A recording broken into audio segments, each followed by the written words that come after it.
Hello, hello, hello.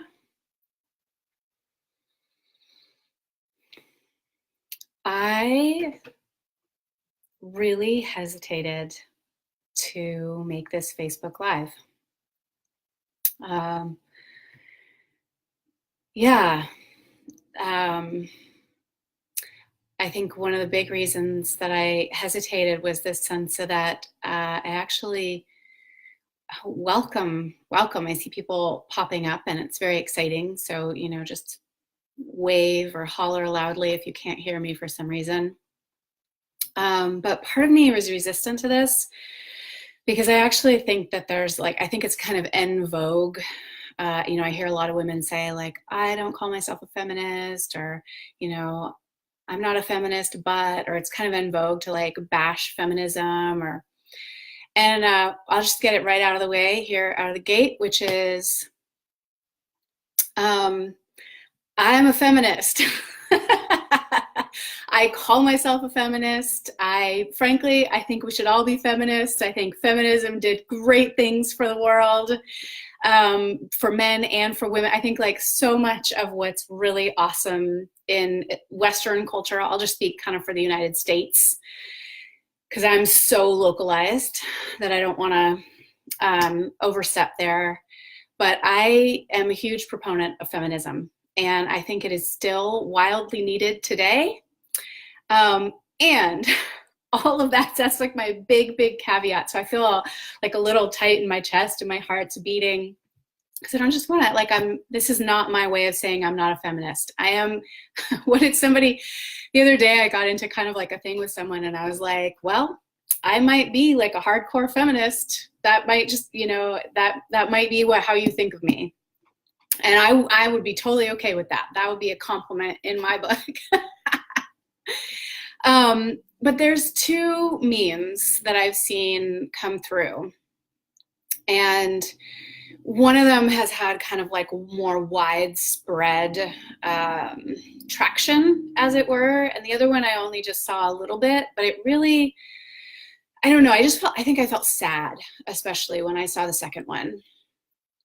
So I'll tell you what they both are first, and then I'll kind of dive in. And as always, I really, I love the dialogue. So, agree with me, disagree with me, share your own experiences, like ask questions, the whole thing. Let's have a little tussle here. So the first one you've probably all seen, which is "The future is female." And I think when I first saw it, I just kind of dismissed it. I didn't realize it was going to like take such traction. And frankly, I think at least that I understand where it's coming from. And if I'm understanding correctly where it's coming from, I basically agree with where it's coming from, that it's really this push for like, hey, I mean, I saw your comment, Carl, about calling yourself an equalist. And, probably if we sat down and hashed it out, like at certain levels, we would agree. But I really, I look and I'm like, we're like 51% of the population, and we have definitely not 51% representation. There's just all kinds of, and so I see that meme as basically saying it's like where women have not been in positions of leadership, the future is more women in those positions of leadership. And maybe not even just leadership, but like where there has not been anywhere near close to any kind of equal representation. Like I'm not saying it has to be 50-50 or it has to be 51-49 or it has to be, but like there's just clearly not anything near equal representation. What I see this meme as having the intention is that there be more of that some of the conversations that have historically been led by men be led by women. That, for instance, I was listening to a podcast where they interviewed the author of a book, and she did a whole research and then wrote this book. And it was a Fresh Air interview with Terry Gross, who I just have like mad podcast girl crush on. She's just so smart. Anyway, I can't remember who she was interviewing, but she was interviewing someone, and they were talking about how so many studies in medicine were only ever done on men. And it's still true to this day that there's, for all kinds of medications, for all kinds of surgeries, for so many things, actually they only study men. And one of the reasons are like male bodies. And one of the reasons that they give for this is because female bodies are considered like too complex, and we have too many variables, right? Like our hormones are too variable, which is, the reason I'm laughing, it's not funny because actually it's, killed people, but I'm laughing because the variability and the complexity of the female body is the reason that we need female bodies to be studied. So like, I get where this is coming from. And at the same time, I think it's misguided. And I just felt a little, like, I think I felt a little weary when I saw the future as female taking this kind of traction. And then I sort of saw like some people take and go like, okay, the future's not female, the future's feminine. And I was like, okay, I get where that's even taking it like a little bit deeper, and I agree a little bit more. But honestly, I still am just like, please stop.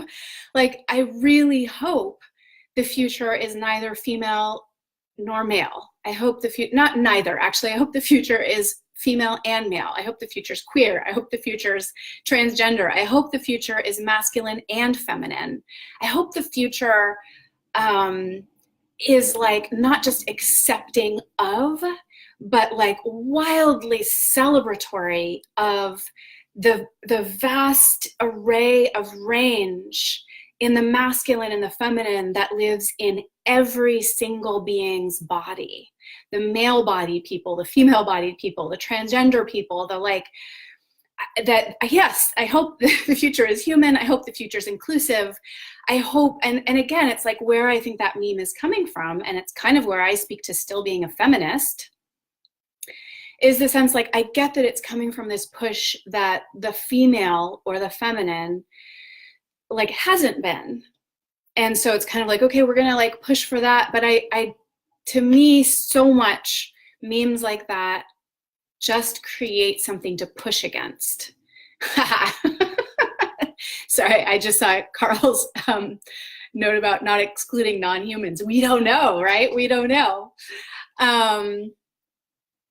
And what I really want in all of this, and in like all the work that we do going forward, is that we continue to evolve to find language and ways to actually speak to, let's include all of us.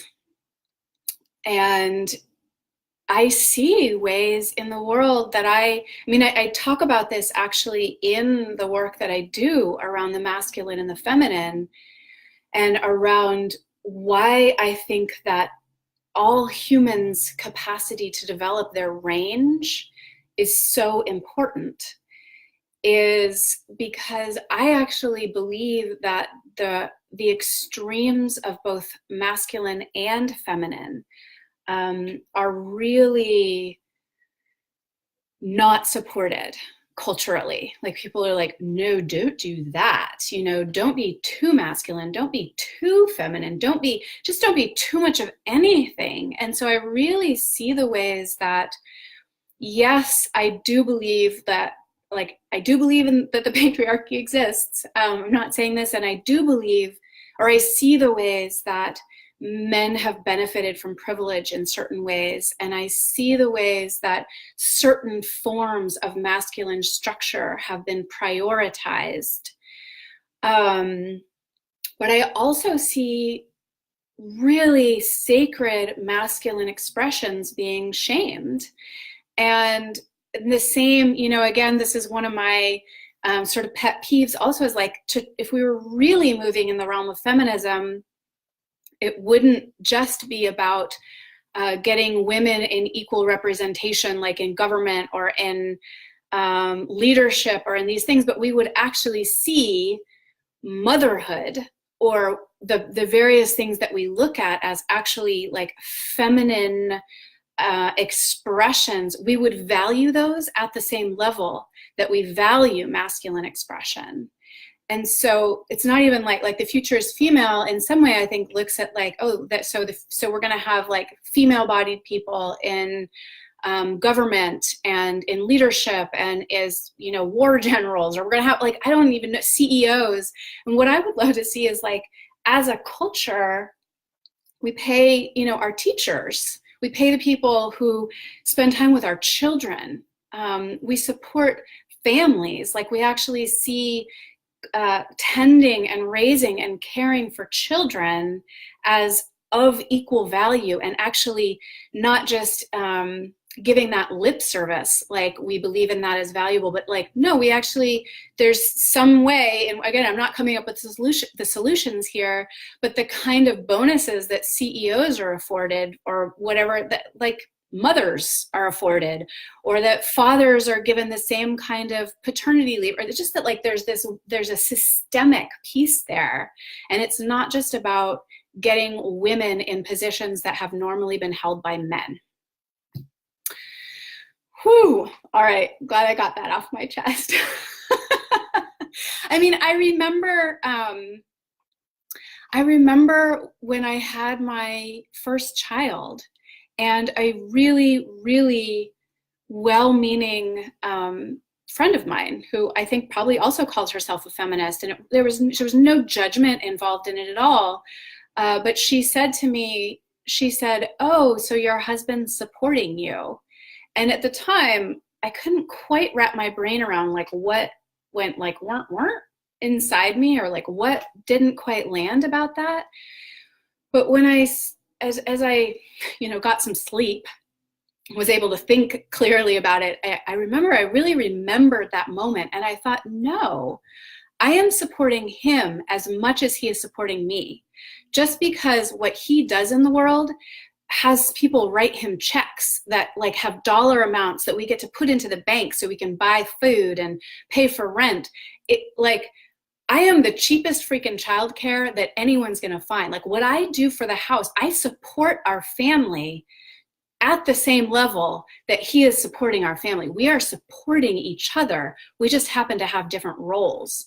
But at the deepest level, like I couldn't even quite figure out what didn't make sense about that at that time. And this like beautiful female feminist, like well-meaning friend, you know, could say something like that without inside herself even hearing like what didn't make sense about that.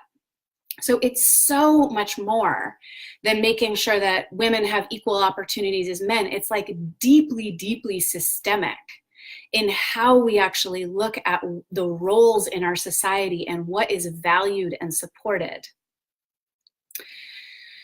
So I've seen a lot of comments. I'm going to pause before I get to my second meme. And thank you all for being here and for bringing your voices and for all your hearts and love. It's really, really fun. Flora said, I agree with you so much. I love you the way you talk about feminine and masculine, and my definitions, yeah, thank you, are the ones that most speak to me. Thank you. I'm glad to hear that.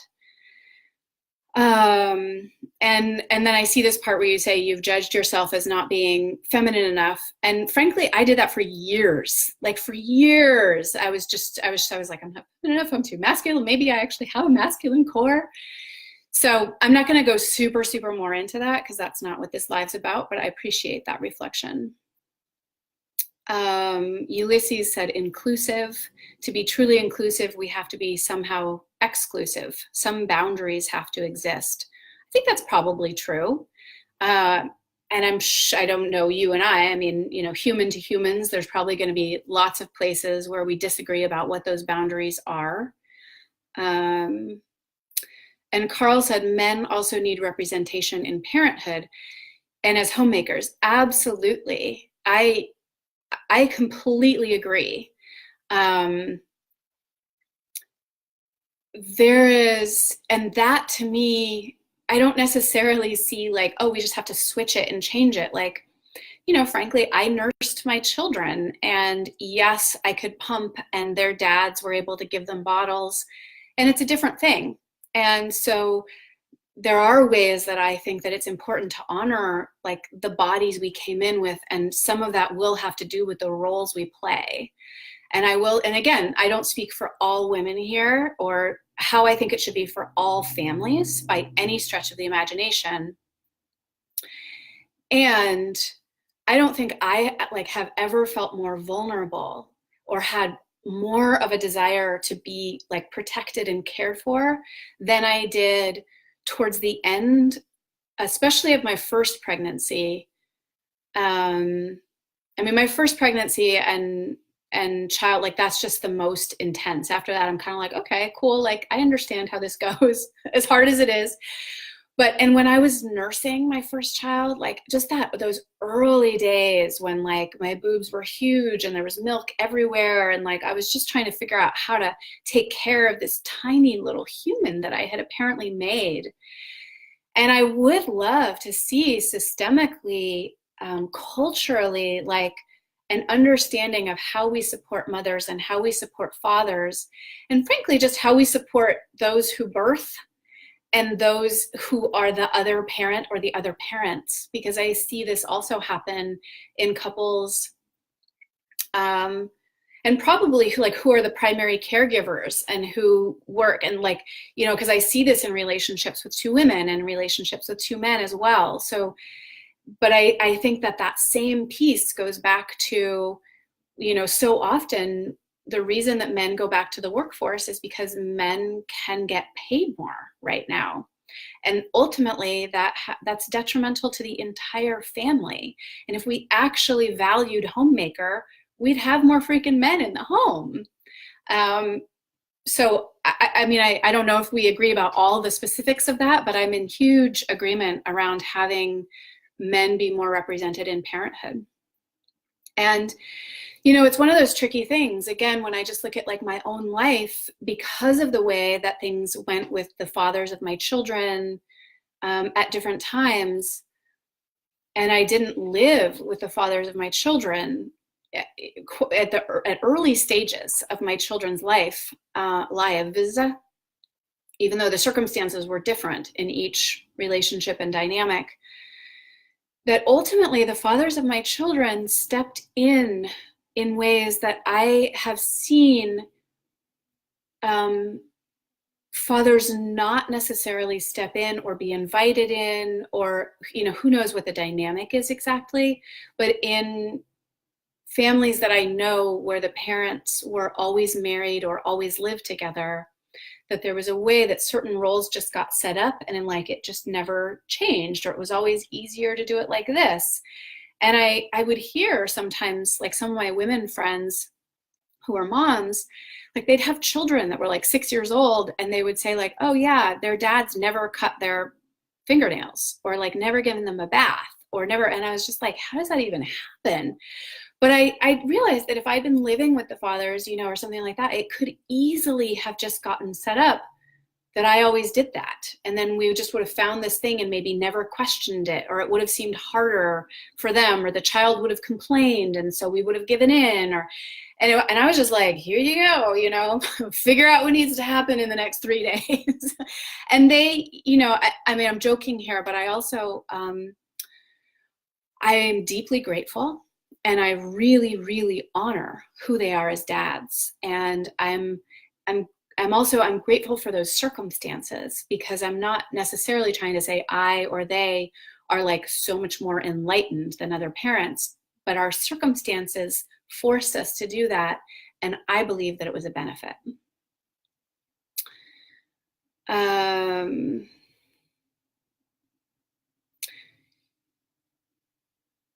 Let's see, Giovanna said, we're pendulum swinging as a culture. My wish and hope is that this is where it's all going, is the middle path. I love what you have to say. Oh, I'm glad, Giovanna. Woohoo!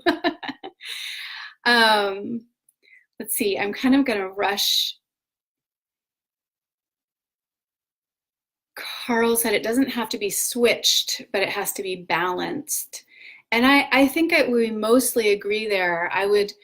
I always hesitate a little bit with balance, because like a lot of times, again, if we talk about masculine and feminine, people are like, I just want to be balanced. And I'm like, well, maybe, but having access to all, like actually like creating genuine choice.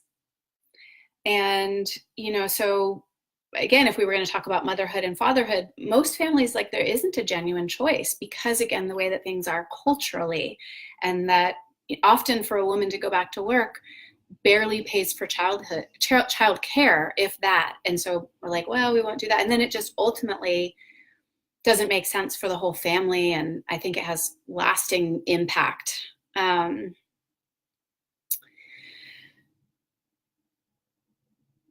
So I'm going to switch to my second meme, even though this one is so rich and we could really go on with it. And I really do love the different pieces that you're each bringing in. I think they're layers of it.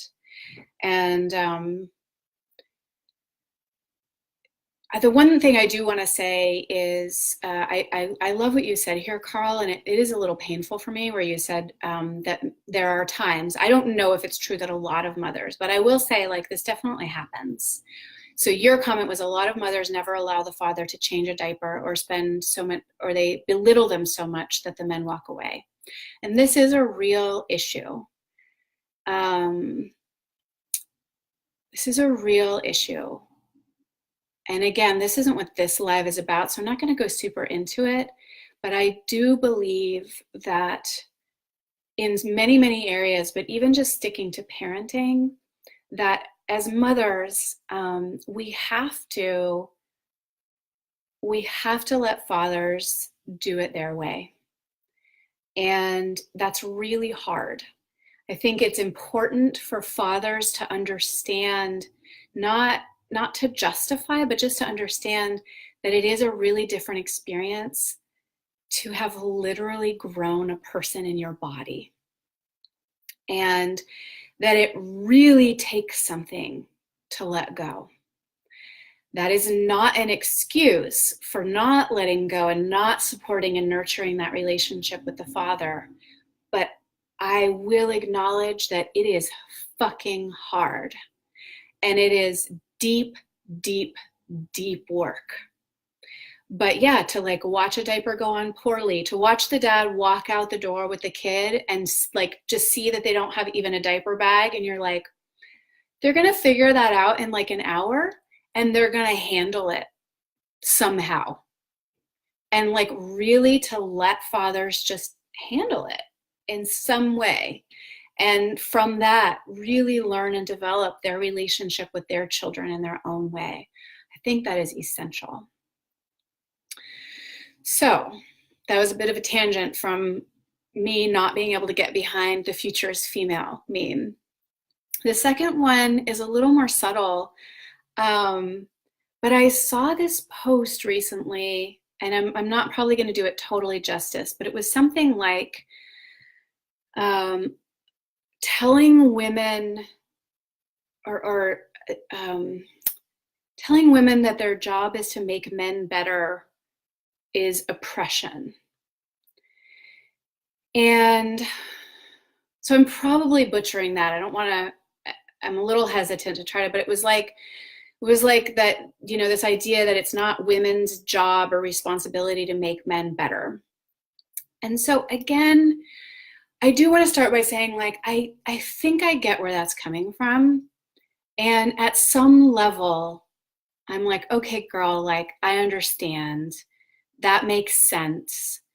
You know, that this isn't your role in life is to like make men better. You know, you're just your own person. You make all these kinds of things.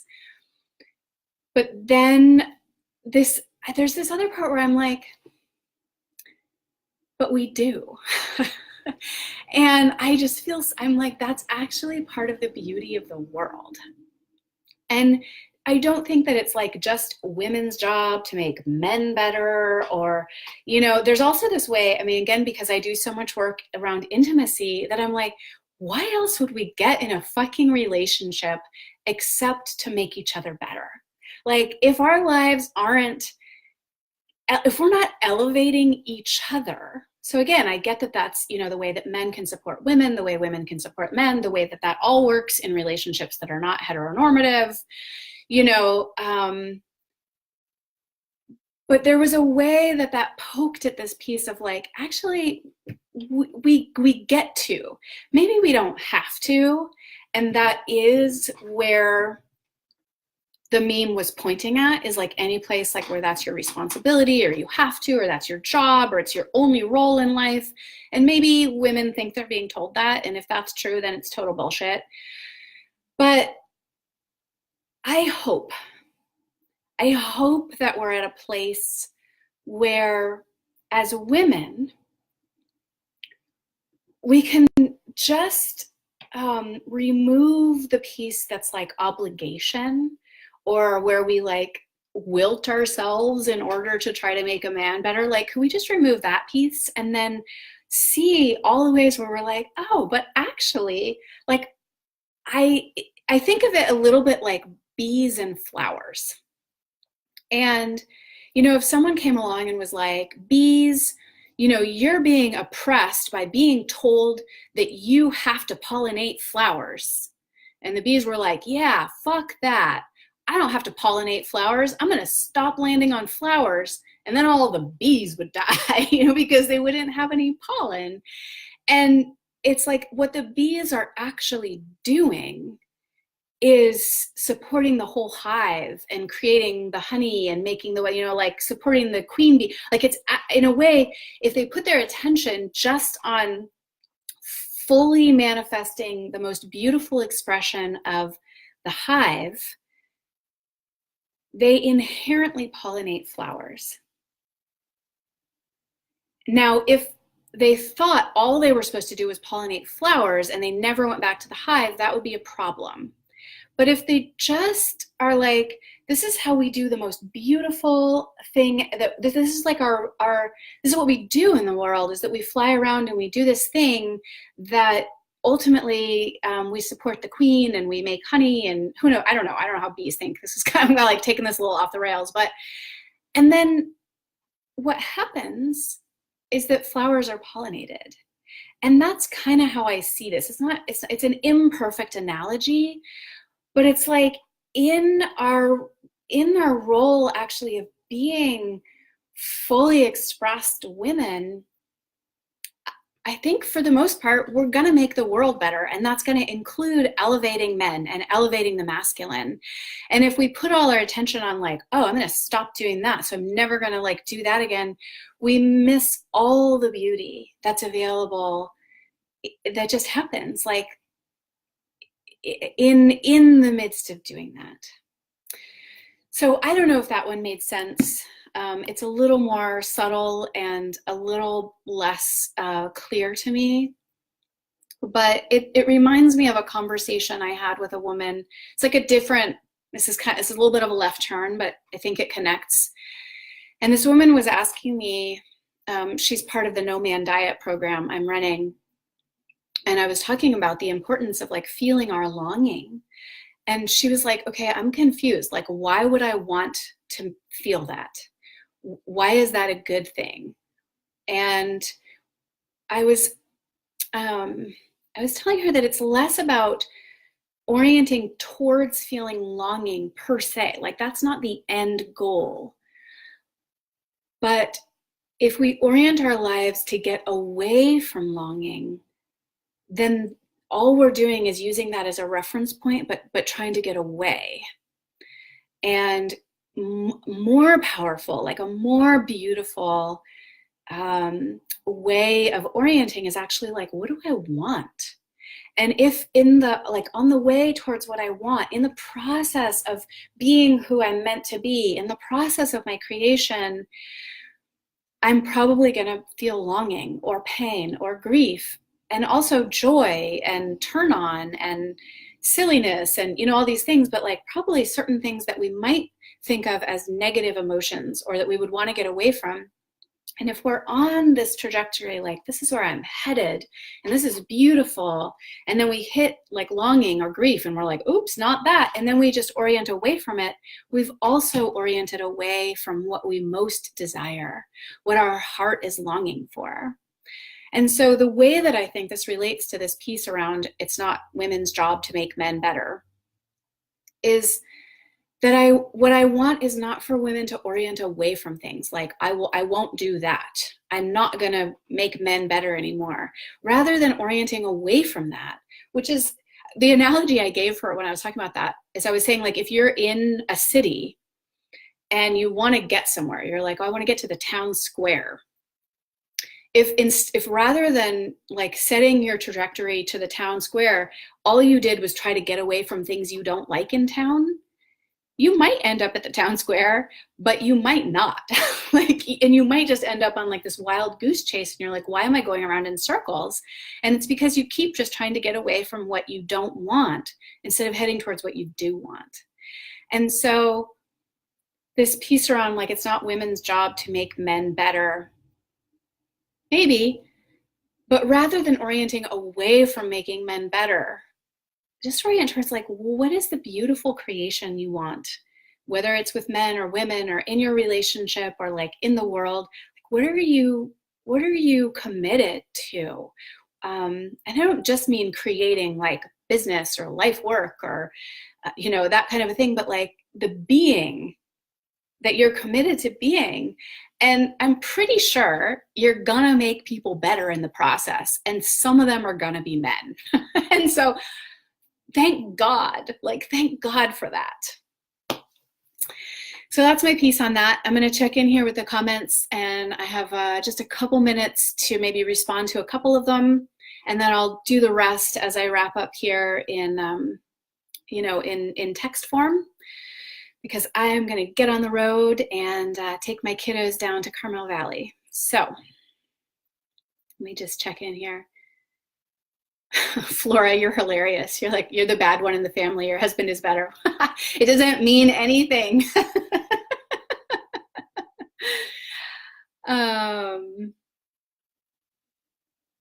Yeah, Giovanna, you and me both, like high five for that. And then you said, I believe that it's the role in sacred partnership and it's not one-sided. Exactly. I mean, there is this, I'm just like, why else? Relationship is fantastic. I'm not trying to say it's just hard, but like, it's hard to be in intimate relationship and partnership. And like, if we're not making each other better in the process, like, shoot me now. Carl said, our connection to each other is a beautiful thing. Being whole and complete in ourselves is important, but connecting to one another is how we elevate as a species. Yes, look. Said it so much more, like in so many fewer words than I did. Beautifully said. So beautiful to see so many of your faces as I scroll through here about who is here. Yes, so Carl again said one of the biggest problems is that people often don't want to define what they do want, but only focus on what they don't want. And frankly, I think that's just because it's easier. Like we bump up and we're like, oh, don't like that. Oh, don't like that. And it takes, it's a little more vulnerable, first of all, to go like, oh, I want this. And it also takes more attention to actually discover that than it does to just be in reaction, like, don't like that, don't like that. I was having this, I thought, I was gonna, maybe first give myself the challenge, but then I was going to put it out on Facebook, which is like, no matter what you're reading, is before you can comment about disagreeing with any piece of any post, you have to comment with what you agree first. And I think that's related. It's slightly different, but it really does take conscious attention. And again, I believe it's our, do you have to do this? No, but I would say for those of us who have the resources, and by resources, I do mean time and money, but I also mean awareness and attention. So those of us who have the resources, it is our responsibility to take the time and attention to find out, what do I really want? And then truly work towards creating that. because then what we'll have is a created world, and a world created from like, this is what, when people dug into their heart of hearts and thought, this is what is most beautiful, and then tried to make that. And as the saying goes, like, shoot for the moon, and even if you miss, you'll land in the stars.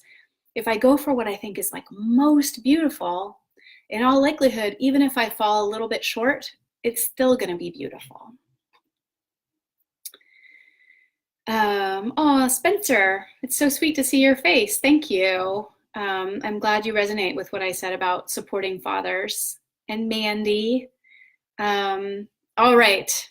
So thank you to all of you who are here. I appreciate that, clearly I have some energy about this, and it was very lively, and I loved having some of the interaction. And I'm going to get off now, and I will see you next time. Ciao.